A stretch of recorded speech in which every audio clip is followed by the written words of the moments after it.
Have you put away the holiday decorations and are starting to feel a little low? Did you know January blues can feel like an extended version of Monday blues?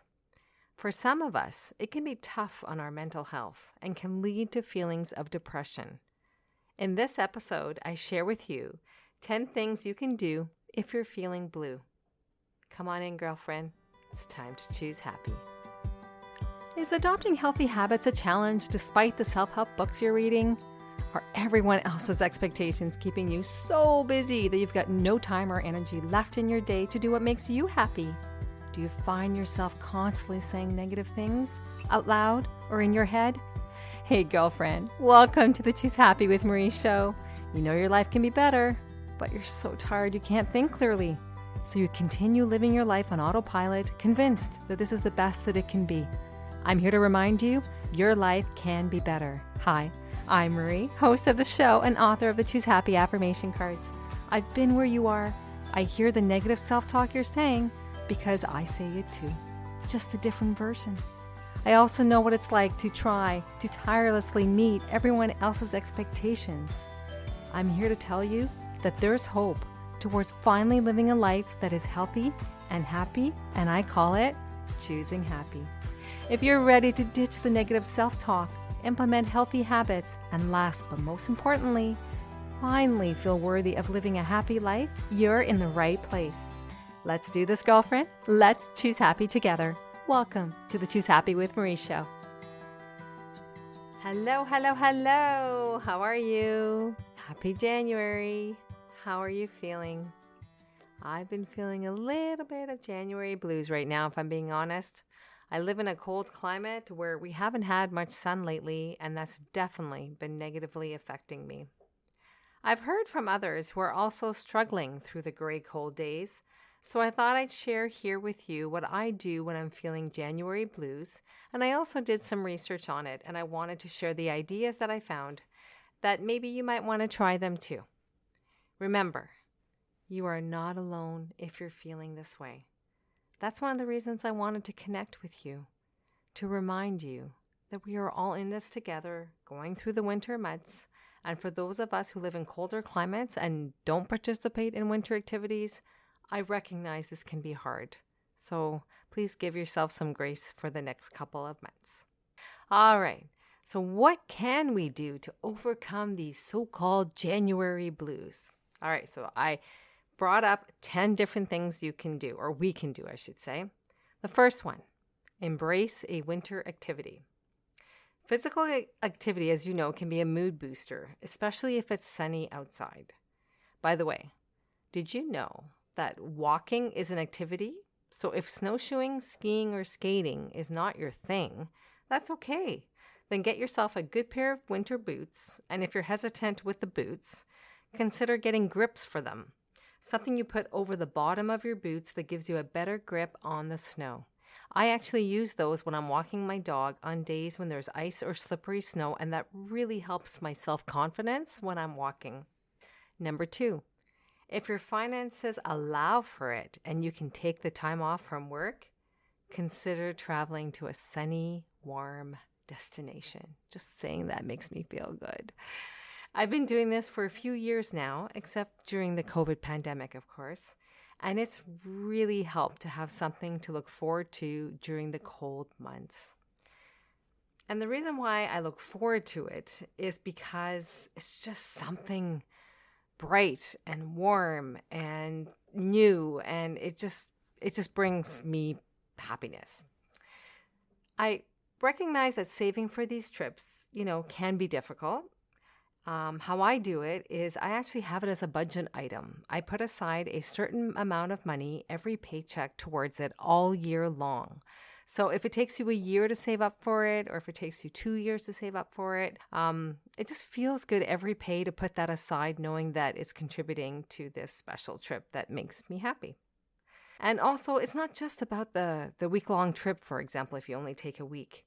You can get pre-trip and post-trip happiness as well. For me, it actually starts when I start buying trips for the trip. I like to bring snacks. or just a special bathing suit or anything like that. I find just doing that shopping cheers me up. I book my personal appointments, my hair, my nails, and I love to research where I'm going. And just that task of researching where I'm going can keep me interested for hours. You could just ask my husband. Number 3, take up a new hobby. All right, following your passions. Did you listen to episode 14? Find your happiness, follow your passions. This is a great time to take up a new hobby. And don't let the fear of being a beginner stop you. Listen to episode 15, Do Something New This Year, my CrossFit story and positive self-talk, to hear how I didn't let my fear of being a beginner stop me from what I now have as a key part of my weekly routine. So consider taking a hobby, whether you're good at it or not. Just give it a try. You'll meet new people, learn something new. Number 4, warm up by a fireplace with a warm cup of tea or hot chocolate. That just sounds so nice right now. Did you know that touching something warm can bring on feelings of happiness? So keep that in mind on a cold winter day. Number 5, find something you can do with friends, even if it's virtually. You could have dinner together, play a game, or even just talk. It's about the connection and laughter. Number 6, if you are feeling alone, I invite you to listen to episode 12, Feeling Alone, 5 Things to Do When You're Feeling Lonely. If you haven't listened to it yet, the episode gives ideas on what you can do when you're feeling alone. I share my post-it note method that I use to remind me of the actions I can take when I'm feeling alone. I find it really helps. Number 7, eat well. You knew I was going to say that at some point, didn't you? For some of us, access to fresh fruit and vegetables can be a challenge, whether for availability or cost. It's important that we continue eating a well-balanced meal and snacks. I did some research on this because I wanted to, improve my eating.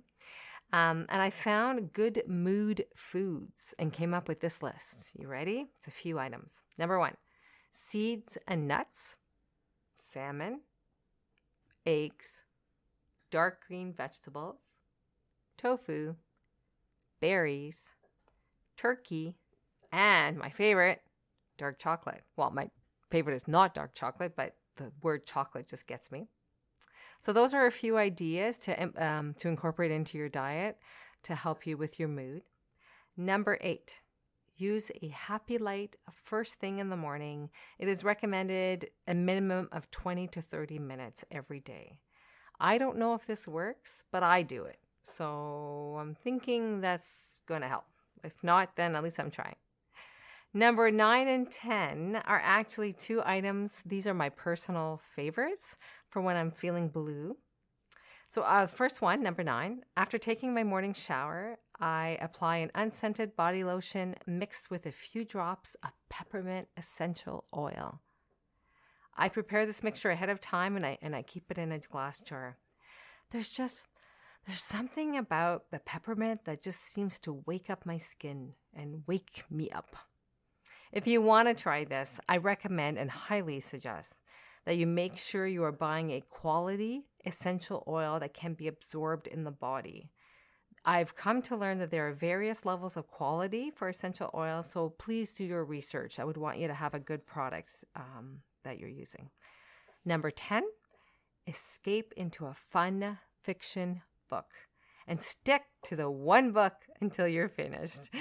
If you heard episode number 13, I share my approach for reading books and how I actually get from the front of the book to the end of the book. So you'll have to check that out in episode 13. It's called 5 Questions to Ask Yourself About Your New Year Resolutions with a bonus New Year Resolution Affirmation. So within that, I talk about how I love to read books and I always want to read more books, and I share my approach for doing that. So different ways you can access a book. You can borrow it from the library, either in person or online. Bookstores have sales right now. Audiobooks are great too. So if you just want to close your eyes and listen to a story, that's also an option too. I hope these ideas have inspired you to take action with activities that will feed positivity to both your mind and your body. And if nothing I just mentioned works, you know what my go-to is? Dance to your favorite songs. This is definitely my go-to for cheering me up. If you're looking for a song suggestion, I'm listening to the following song. It's called Cloudy Day by Tones and I don't know if I'm pronouncing that word properly, I should say, but it's called Cloudy Day. I just love how it says, find the sun on a cloudy day, because that's what I've been doing lately. So just to recap, I'll just list the 10 things. So the 10 things you can do if you're experiencing January blues. Number 1, embrace a winter activity. 2, travel to a sunny location if you have the time and money. Number 3, take up a new hobby, find your passion. Number 4, warm up by a fireplace or a warm cup of tea or hot chocolate. Number 5, do something with friends, either in person or virtually. Number 6, if you're feeling alone, I invite you to listen to episode number 12 for some tips. Number 7, eat well. Number 8, use a happy light. Number 9, use peppermint essential oil in an unscented body lotion mixture. And number 10, escape into a fun fiction book. Escape into a fun fiction book. And of course, dance. I hope these ideas have inspired you to try something different and to also remember it's okay to feel blue, especially during these cold grays of winter. Take very good care of yourself, especially when you're feeling blue, because that is choosing happy. And if you're looking for inspiration, come on into our Choose Happy community on Facebook. I'd love to see you there. Take good care and stay warm. Cheers. If this episode inspired you to choose happy today, I invite you to share it with other girlfriends you know. They can access it through their podcast app. I'd also encourage you to leave a review for the show at Apple Podcasts to encourage more girlfriends to start living their lives the Choose Happy way. If you're looking for more, I invite you to come join us in the Choose Happy with Marie Facebook group, where I drop by several times a week with inspiring posts related to the episode. You can find the link in my show's notes. And finally, don't forget that you can purchase your very own Choose Happy Affirmation Card Deck on my website at www.choosehappywithmarie.com. Have a great day, and remember, choose happy.